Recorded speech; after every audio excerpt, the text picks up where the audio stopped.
Oggi mi trovo in Foresta Umbra, che ospita una delle faggete più belle e più importanti di tutta Europa. E infatti questa foresta è stata insignita nel 2017 del riconoscimento da parte dell'UNESCO ed è considerata patrimonio naturale dell'umanità. Oggi faremo qualcosa di leggermente diverso rispetto al solito. Faremo una passeggiata naturalistica all'interno del cuore del Parco Nazionale del Gargano e della Foresta Umbra. Quindi quello che faremo è passeggiare, camminare e vedere un pochino che cosa ha questo bosco da offrire e da rivelarci. Quindi sarà un po' diverso, meno didascalico rispetto ad altri video che abbiamo fatto, un po' più interattivo. Cammineremo, vedremo quello che incontreremo lungo il percorso e lo commenteremo insieme. Faremo un bel percorso ad anello di una decina di chilometri circa intorno alla zona centrale della foresta. Qui siamo in località Baracconi e qui potete vedere che ci sono delle aree per consumare dei pasti, è la zona, diciamo, il cuore, la frequentazione più forte della foresta. Ci sono anche alcuni stand e negozietti che vendono prodotti tipici e cose del genere. Quindi da qui partono la maggior parte dei sentieri più belli della Foresta Umbra.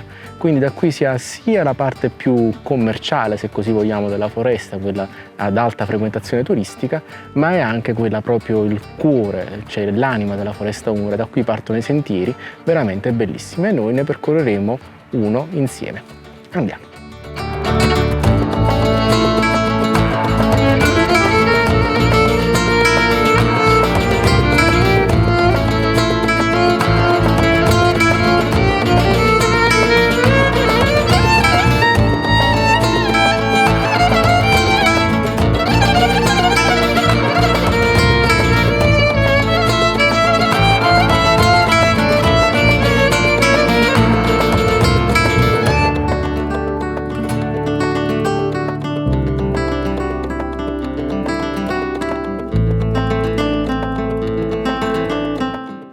Questa zona centrale della foresta si snoda intorno ad un bacino artificiale che si chiama Cutino d'Umbra, che è un piccolo laghetto completamente pieno di specie alloctone e in cui la gente si ferma per ammirare il paesaggio. È bello qui perché si ha la possibilità, diciamo, di un turismo assolutamente trasversale, nel senso che qui possono fruire di questa zona anche le persone portatrici di handicap, perché vedete c'è un bel sentiero in terra battuta, quindi è particolarmente interessante questa zona per potersi avvicinare, approcciarsi alla foresta. E appunto, continuando lungo questa strada, imboccheremo invece la parte più centrale, il cuore della foresta, che ci porterà a vedere degli aspetti particolarmente belli.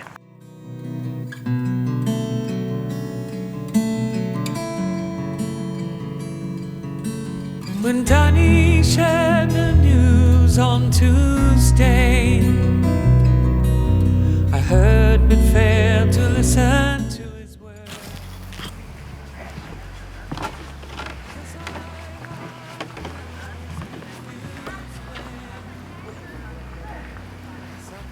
Questo cutino sfrutta lo stesso principio di alcuni cutini che sono naturali qui sul Gargano, ossia ci sono queste zone ribassate che sono di natura carsica fondamentalmente e queste zone tendono a essere impermeabilizzate e quindi naturalmente si crea un ristagno d'acqua.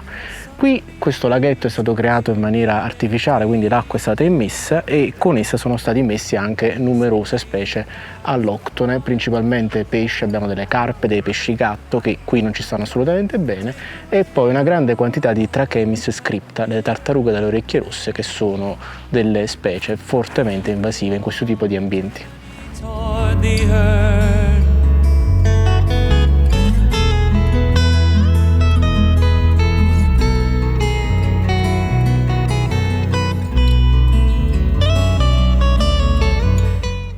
Abbiamo appena lasciato la zona del laghetto e abbiamo cominciato il sentiero che ci porterà nel cuore della foresta e già le cose si fanno interessanti perché possiamo vedere questo tronco piuttosto grande, molto grande, di una delle specie che troviamo più facilmente qui nella foresta, in questa zona, il carpino bianco. Il carpino bianco normalmente non sempre si accompagna al faggio, perché questa è una zona di faggete, quindi qui principalmente abbiamo delle faggete vetuste. Però qui nella foresta è molto tipica questa consociazione del faggio insieme con il carpino bianco, che può raggiungere delle dimensioni anche molto considerevoli, come questo esemplare, che nonostante sia caduto già da parecchi anni, ancora non è completamente morto. Infatti possiamo vedere che tutti questi ricacci che sono lungo il tronco appartengono alla pianta, che è ancora disperatamente aggrappata alla vita, nonostante che le sue radici siano ormai completamente esposte. Medicine of external believers.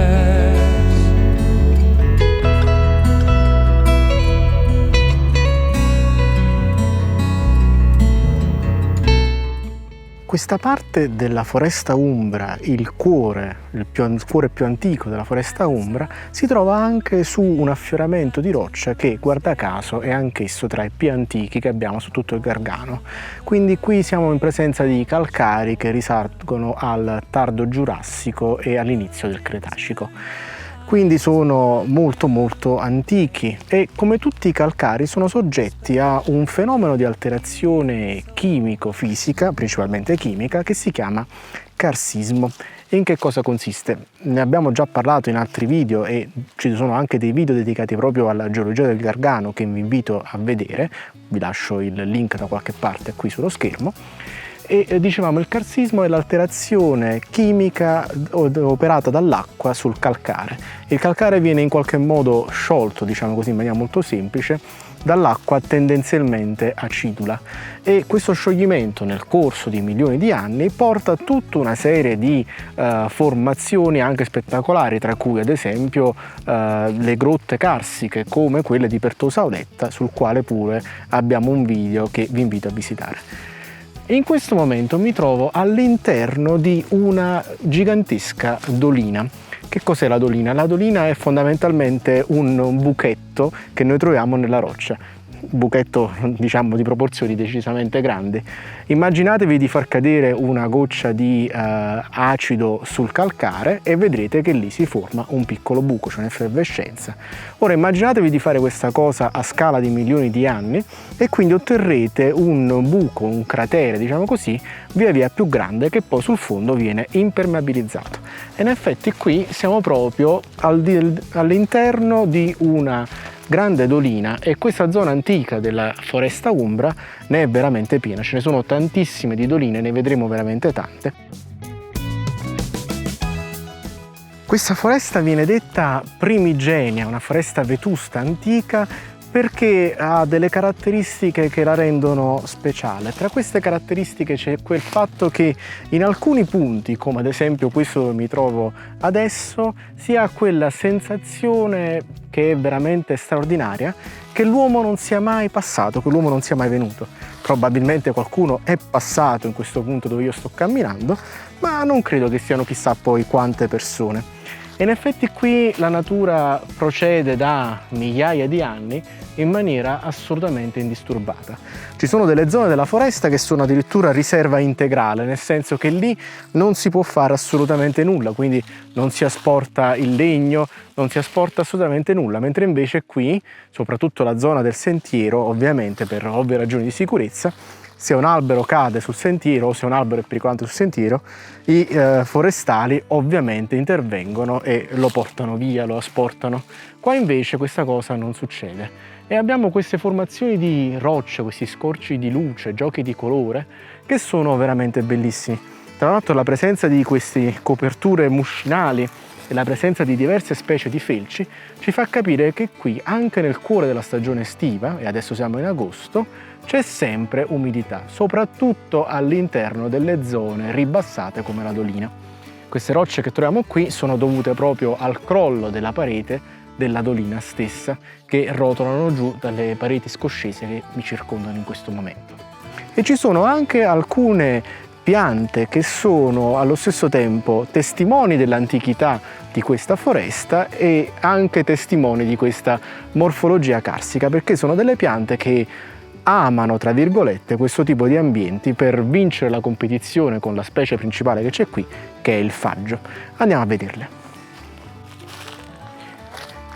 Ed eccoci al cospetto di uno dei protagonisti di antichità e di bellezza di questa foresta. Questa grande pianta alle mie spalle è un tasso, Taxus baccata. Il tasso è una specie che accompagna le faggete vetuste e più antiche di Europa. È una specie molto bella che tende a colonizzare quegli ambienti marginali della foresta, soprattutto ai bordi delle doline, dove i faggi, che sono appunto le specie dominanti qui, tendenzialmente hanno una minore preferenza da attecchire. La foresta umbra ospita alcuni dei faggi più antichi che abbiamo in Europa. Sono degli esemplari che possono raggiungere delle età davvero considerevoli di parecchi secoli. Hanno la caratteristica di essere piante completamente velenose, tranne una parte particolare della loro pigna, perché queste sono delle conifere e quindi non producono dei veri frutti come fa invece il faggio. I tassi rendono queste foreste particolarmente interessanti perché il tasso appartiene alla cosiddetta flora relitta del terziario. Che vuol dire? Vuol dire che questa specie è un testimone della vegetazione dominante che c'era in quest'area durante il terziario, che è l'epoca diciamo più antica rispetto alla nostra. Noi viviamo nel Quaternario, in particolar modo viviamo nell'Olocene. Stiamo parlando di specie che invece risalgono a un periodo tendenzialmente più umido per la vegetazione europea, e queste specie, quando il clima è cambiato nel corso dei milioni di anni, sono scomparse dalla maggior parte dell'areale che occupavano e hanno trovato delle zone in cui rifugiarsi. Questa specie si è rifugiata all'interno delle faggete.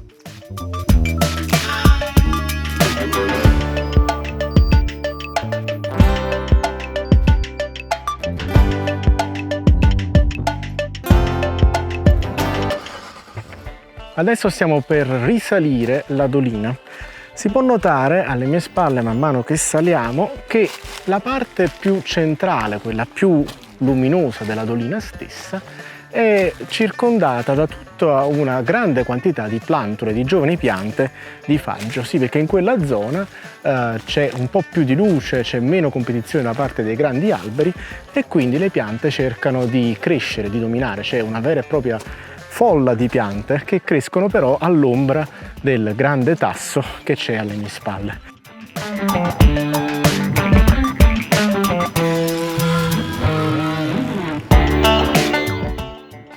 Stiamo camminando da circa un'oretta, considerando poi le varie pause per registrare i video, e adesso siamo proprio nel cuore del sentiero che si snoda all'interno di questo altipiano e in cui domina questo bellissimo ecosistema forestale faggeta.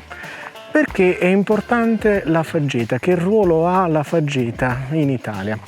Moltissime persone non hanno un'immediata familiarità con il faggio. Che cos'è un faggio? È una pianta ad alto fusto che dopo faremo vedere decisamente bene. La maggior parte degli alberi che mi circondano sono faggi, intercalati a diverse altre essenze. Il faggio è una specie forestale molto importante in Italia, importante soprattutto per il ruolo grande che esso gioca per lo stock del carbonio. Che vuol dire? Le foreste sono degli ecosistemi che hanno una grandissima quantità di carbonio conservata, diciamo così, sia nella biomassa, quindi diciamo nella parte vivente della pianta, non solo il fusto, non solo i rami, ma anche le radici che hanno un ruolo molto importante. E poi c'è tutta la necromassa, quindi tutti quei tronchi che sono caduti a terra, le foglie, i rami, le radici morte, e poi c'è il suolo. Ecologia e Scienze Naturali ha già parlato di suolo in diverse occasioni e vi lascio i link anche ad alcuni video che parlano proprio del suolo e dell'importanza del suolo, soprattutto per quanto riguarda lo stock di carbonio. E in particolar modo le faggete hanno una quantità di carbonio che è comparabile con alcuni ecosistemi boreali che sono particolarmente ricchi e ad alcuni ecosistemi tropicali, quindi è un ecosistema ricchissimo in carbonio, quindi la sua importanza è gigantesca. oltre a questo ha un patrimonio di biodiversità davvero importante. Pensate che la maggior parte della biodiversità del mondo si trova, ovviamente parliamo delle terre emerse, non del mare, questa grande biodiversità si trova proprio nelle foreste, qualsiasi tipo di foresta. E quindi qui abbiamo una faggeta estremamente ben conservata, così come lo sono anche altre che troviamo sparse per l'Italia. E in effetti il 10% del patrimonio forestale italiano circa è costituito proprio da faggete, da questa grande e bellissima pianta, il Facus sylvatica, che tende a formare queste foreste quasi monospecifiche e di grandissima importanza a livello europeo. E questa in particolar modo è una delle più importanti.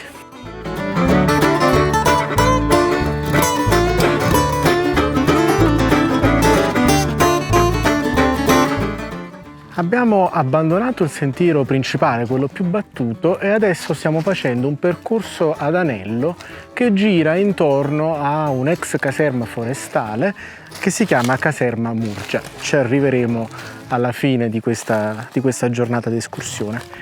Qui siamo in una zona che tendenzialmente ha una quantità di luce maggiore rispetto al punto da cui veniamo. Perché succede questo? La faggeta è un ecosistema forestale dominato, come abbiamo detto, dal faggio, e tendenzialmente il faggio crea un'ombra veramente molto fitta sotto la quale c'è poca vegetazione di sottobosco. Qui invece vediamo che c'è decisamente più luce. Perché? Spostandosi lungo i margini della foresta umbra, e questo sentiero tendenzialmente va a uscire dalla foresta umbra, dal cuore della foresta umbra, si incontra una diversa tipologia di foresta. In particolar modo si incontra una cerreta, che è tendenzialmente quindi un bosco dominato da una quercia che si chiama il cerro, alla quale si accompagnano numerose altre piante, i carpini, gli ornielli, quindi tutte quelle essenze arboree che tendenzialmente formano il cosiddetto bosco misto termofilo. Quindi qui abbiamo una situazione di transizione tra questi due sistemi di foreste. Questi ambienti di transizione dai contorni a volte netti, ma in questo caso decisamente sfumati, vengono chiamati ecotoni. E qui vediamo proprio che ci sono i faggi, quelli alle mie spalle sono faggi, ci sono i cerri, e quindi siamo in una situazione di passaggio, di transizione. Ci sposteremo in quella direzione e andremo incontro a questa cerreta per poi rientrare di nuovo nella faggeta andando in direzione della Caserma Murgia.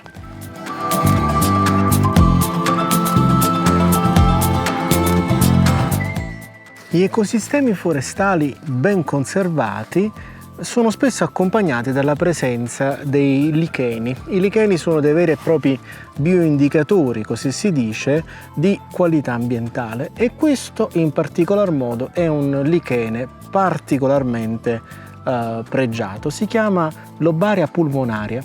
Ha la caratteristica, come tutti i licheni, di essere un organismo particolare, perché non è né una pianta, non è un fungo, è una vera e propria comunità a sé stante, formata in questo caso, nel caso di questa specie in particolar modo, non da due organismi, perché di solito un lichene è formato da una parte fungina, il micobionte, e una parte autotrofa, che di solito è o un cianobatterio o un'alga. E in questo caso questo è un vero e proprio condominio, perché abbiamo la presenza del fungo, di un'alga e di un cianobatterio. Quindi abbiamo una simbiosi molto particolare. Questa specie è indice di elevatissima qualità ambientale. Adesso lo vediamo particolarmente secco, come se fosse morto, ma non c'è da stupirsi perché siamo in estate, quindi in questo momento la specie è in una forma di protezione, ma con le prime piogge a settembre o alla fine di agosto il lichene tornerà a essere in piena salute, ed è veramente una specie bellissima da vedere in questa zona. Alcune specie sono delle vere e proprie specie guida di particolari ecosistemi, e questa è una di loro.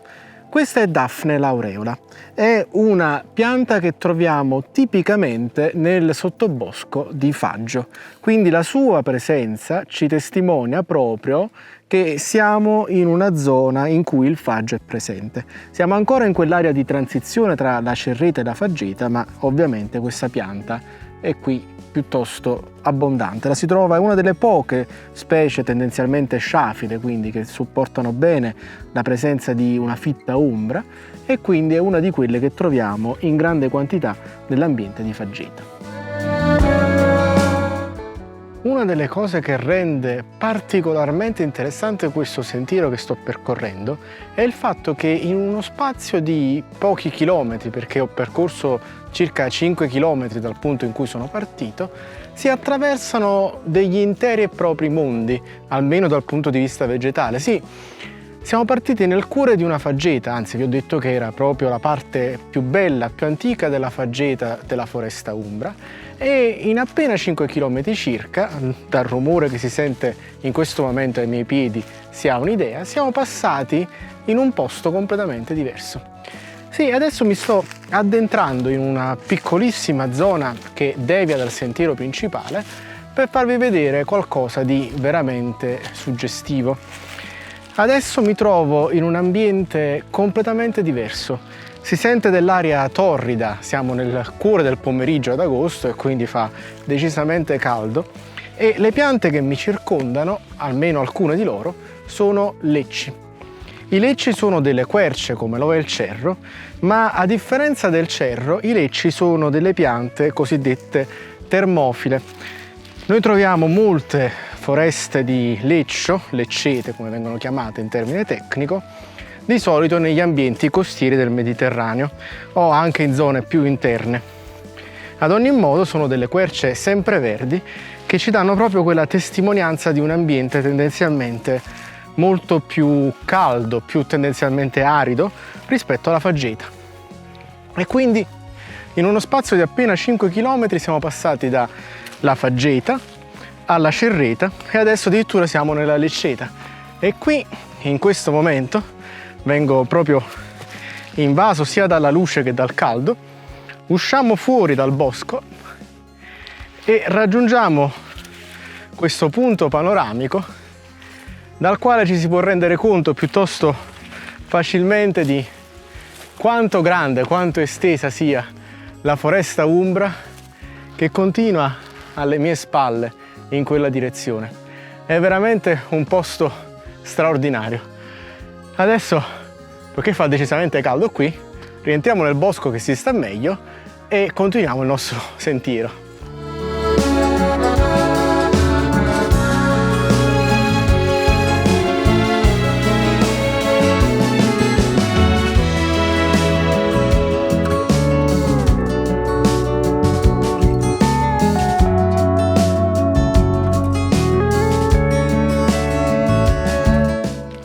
Un'altra specie interessante e di pregio che si può trovare facilmente in questi boschi, nella foresta umbra, è questo. Questo è l'agrifoglio, Ilex aquifolium. Ha la caratteristica di avere queste foglie estremamente spinose per protezione da eventuali erbivori lungo tutta la sua superficie. Ma in realtà la cosa non è esattamente così. La produzione delle spine, in questo caso, lungo le foglie, è una sorta di costo per la pianta. E quindi che cosa succede? Succede che questa, che è una foglia che viene dalla parte bassa, si vede piuttosto bene che ha le spine, ma man mano che ci si sposta verso la parte alta della pianta, si incontrano morfologie sempre diverse. Questa è una foglia della parte bassa, questa è una foglia ad altezza intermedia e questa è una foglia della parte superiore. Quindi la pianta non produce più le spine nella parte alta, così da avere una superficie foliare più uniforme e poter quindi effettuare una fotosintesi migliore. Come fa la pianta a sapere a che altezza sono le sue foglie? Beh, fondamentalmente è un discorso legato a diversi sensori, diciamo così, che la pianta ha a disposizione, che sono sia sensori di luce e anche sensori di posizione, perché la pianta effettivamente tramite delle particolari strutture cellulari sa esattamente dove è l'alto e dove è il basso. È così del resto che le radici vanno in una direzione e la parte alta va nella direzione opposta.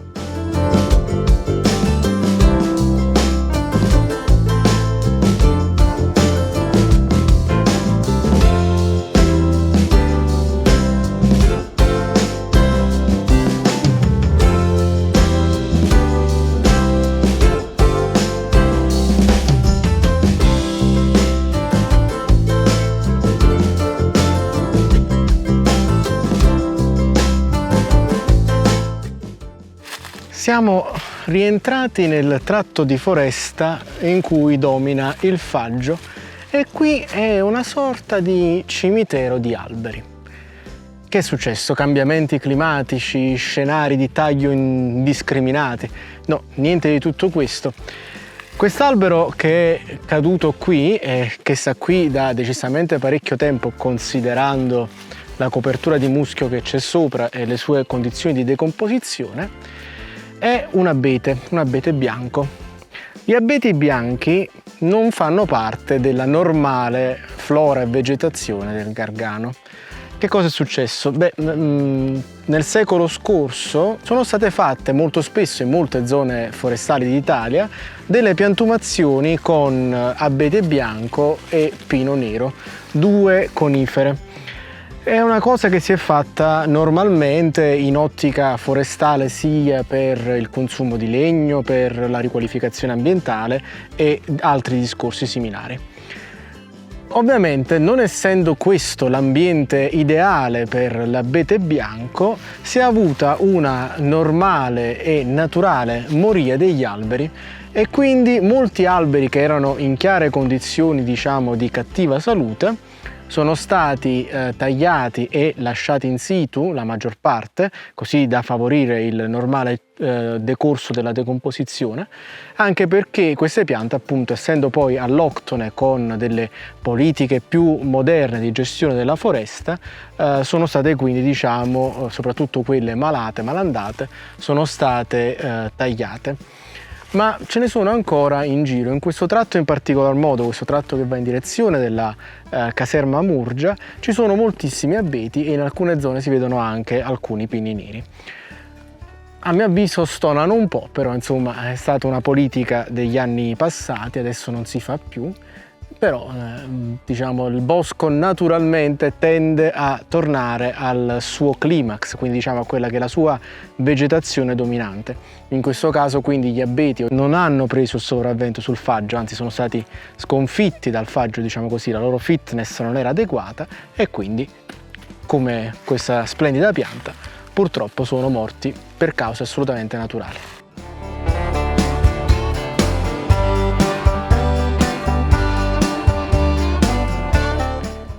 In questo tratto a forte pendenza, che sembra un po' una giungla, una vera e propria giungla tropicale, ad essere caduti invece, ad essere morti, sono invece alcuni faggi.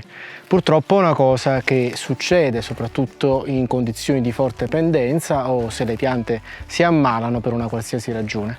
Quando sono cadute queste piante sono state tagliate perché insistevano sul tratto principale del sentiero e sono state successivamente lasciate in situ, sono ancora qui. Questa tendenzialmente è una buona pratica perché il bosco tende a riciclare tutto a differenza nostra, quindi queste piante che sono qui sono morte, ci metteranno un bel po' in scala temporale nostra, ma alla fine verranno riciclati, il loro carbonio, il loro azoto e tutti gli altri nutrienti contenuti in questa necromassa ritorneranno al suolo grazie all'azione dei funghi decompositori e in un certo modo alimenteranno i figli, i nipoti di queste piante che purtroppo hanno fatto una brutta fine.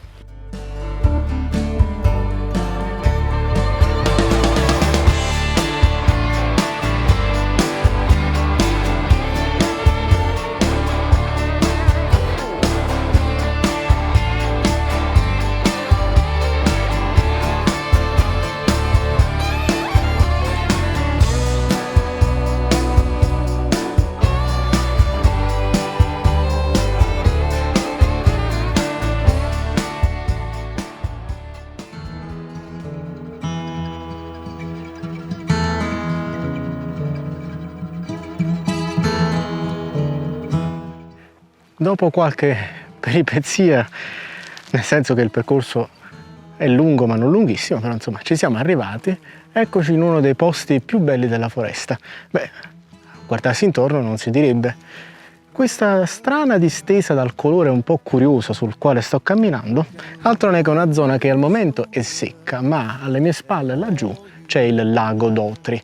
A sentirlo nominare lago uno si aspetta una grande distesa d'acqua.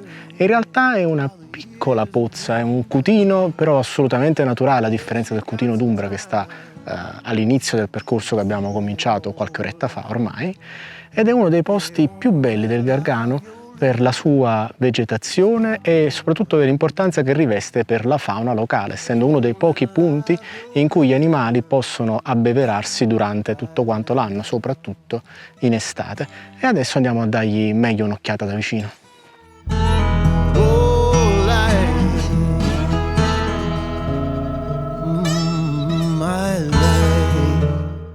Ed eccolo qua, nella sua piccola ma significativa estensione, il lago d'Otri. Certo, uno a sentire la parola lago appunto si aspetta che sia chissà quanto grande. In realtà durante la stagione invernale raggiunge delle dimensioni molto maggiori, mentre invece in estate questa è la sua estensione minima, che è stata recintata dall'uomo attraverso questo bellissimo muretto a secco che gira tutto intorno, che è un manufatto storico esso stesso. Questo è uno dei punti in cui la fauna può trovare ristoro e in cui si ha una ricchissima presenza di anfibi e anche tutte le specie animali, come ad esempio i cinghiali, le volpi e i caprioli, possono venire qua per trovare dell'acqua.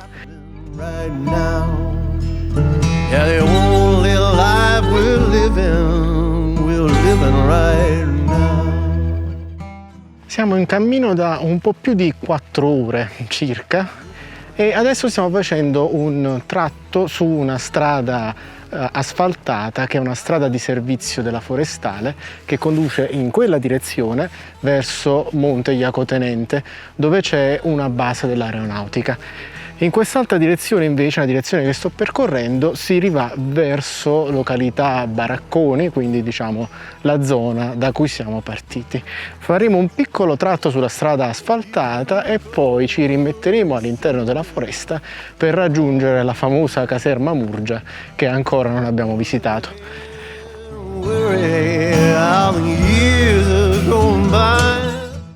Ecco una pianta interessante. Questo cespuglietto all'apparenza assolutamente banale è Atropa belladonna. Atropa belladonna è una solanacea, quindi è un parente alla lontana del nostro pomodoro, e del resto si riesce a vedere in macchina questo è il suo frutto ed è in effetti un piccolo pomodoro tutto nero.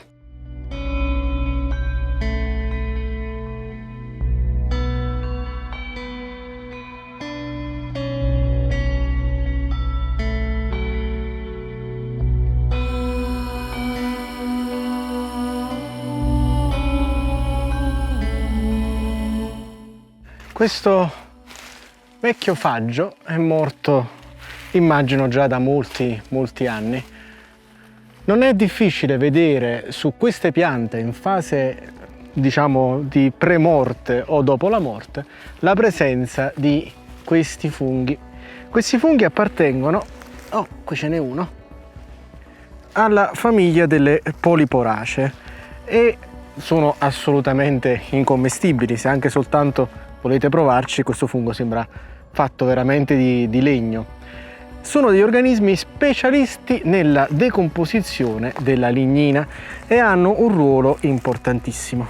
In particolar modo la maggior parte dei funghi della famiglia Poliporacee ha questa caratteristica di essere degli eccellenti decompositori della lignina.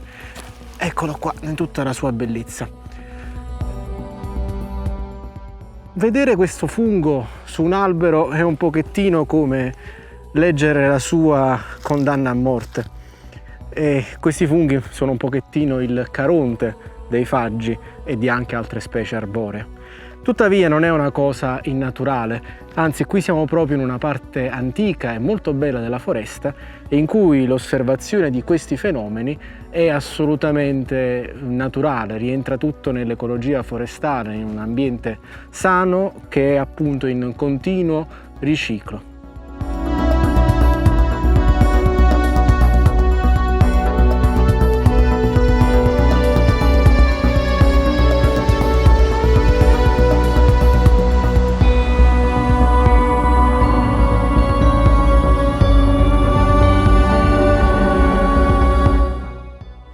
Sembra quasi una battaglia persa, ma ovunque arrivi l'uomo sembra che arrivi questa maledetta plastica. Ora io veramente non so con quale barbaro coraggio si possano gettare delle bottigliette di plastica da nessuna parte, ma ancora di più mi viene veramente, diciamo, la rabbia a vedere queste bottigliette nel centro, nel cuore della foresta umbra. Quindi l'unica cosa che possiamo fare è infilarcele nello zaino e buttarle nel primo posto disponibile. 1, 2 e 3. Vista con tanto di pigna all'interno. E vabbè.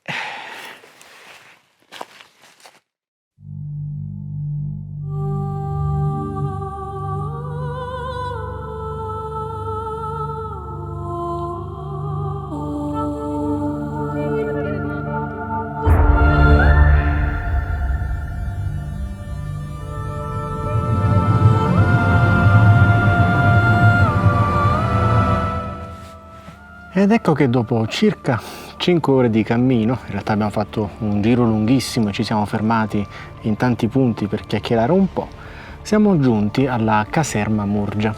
Questa è una caserma dell'ex Corpo Forestale dello Stato, attualmente Carabinieri Forestali, che è in quasi completo disuso.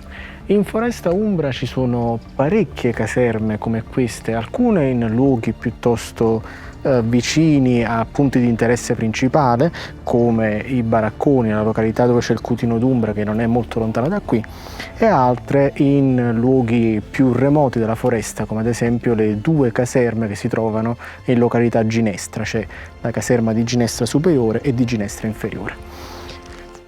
Attualmente queste caserme sono utilizzate molto poco, versano in quasi condizioni di abbandono, però sono ben mantenute, sono abbandonate ma non sono fatiscenti.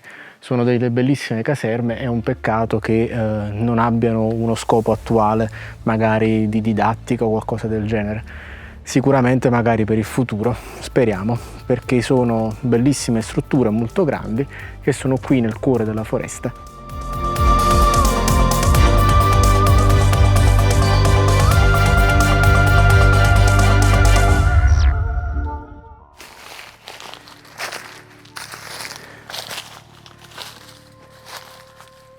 Quest'oggi abbiamo visto tantissime cose vive e abbiamo visto anche alcune cose morte.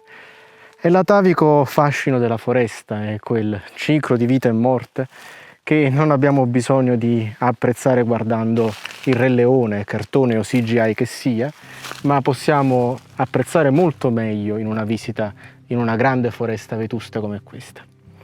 Questo grande faggio avrà vissuto probabilmente 150-200 anni, non saprei, data la sua taglia, e adesso ha raggiunto la fine del suo ciclo vitale e anche lui ha il suo carico di funghi caronte, diciamo così, che adesso lo stanno lentamente consumando. E questi funghi sono carichi di spore, se uno li tocca non si riesce a vedere dalle riprese, ma c'è una nuvola di spore che viaggiano per la foresta alla ricerca di un'altra pianta in cattive condizioni di salute che possa essere lentamente aggredita e poi riportata al suolo da dove è nata.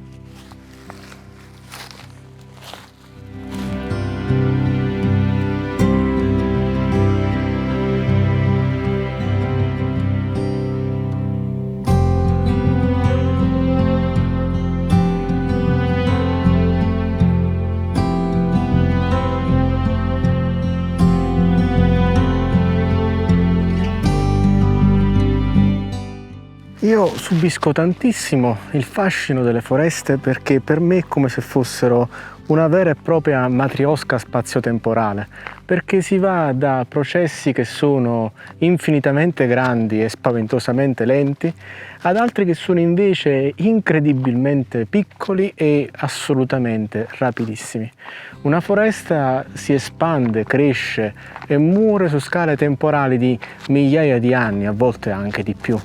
E allo stesso tempo pullula di vita che ha un tempo che non è neanche uno schiocco di dita nell'arco della vita della foresta, tutta la fauna del suolo, alcuni uccelli che abitano la foresta, alcune delle arvicole che abbiamo visto scappare rapidamente tra le radici degli alberi. La foresta è uno spettacolo della natura che è veramente straordinario perché ha tutte queste caratteristiche di unicità. Qui possiamo apprezzare la meraviglia della natura in tutte le sue sfaccettature, appunto dall'infinitamente piccolo all'incredibilmente grande. E la foresta umbra è forse uno dei posti migliori in Italia dove poter apprezzare tutto questo.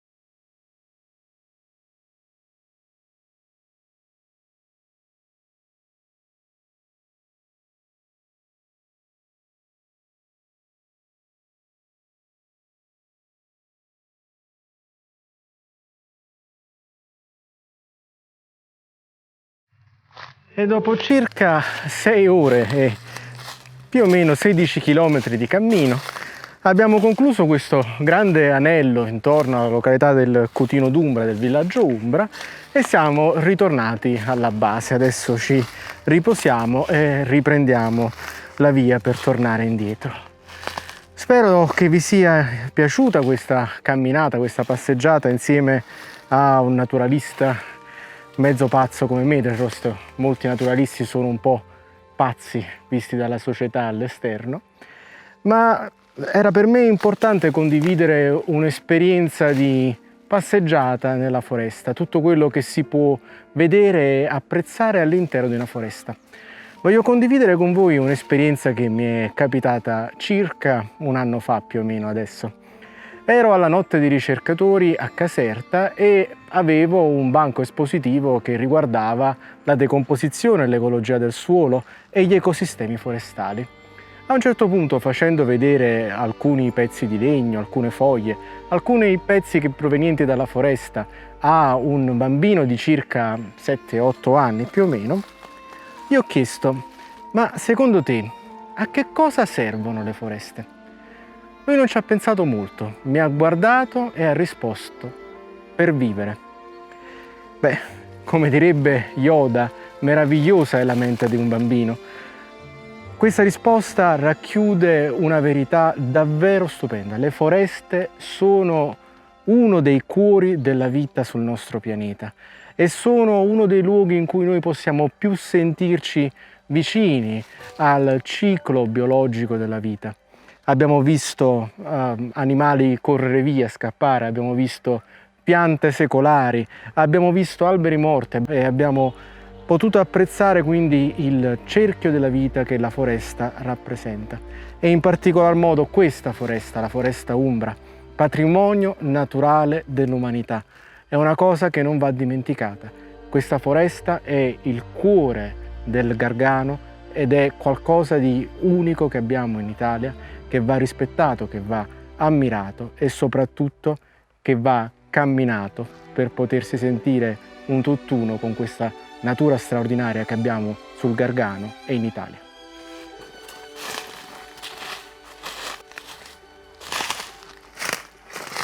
Ah, quasi dimenticavo. Non dimenticatevi di iscrivervi al canale YouTube di Ecologia e Scienze Naturali. È importante perché soltanto attraverso le iscrizioni questo canale potrà crescere e noi potremo continuare a condividere con voi, se vi fa piacere, contenuti, si spera, sempre più interessanti. Alla prossima!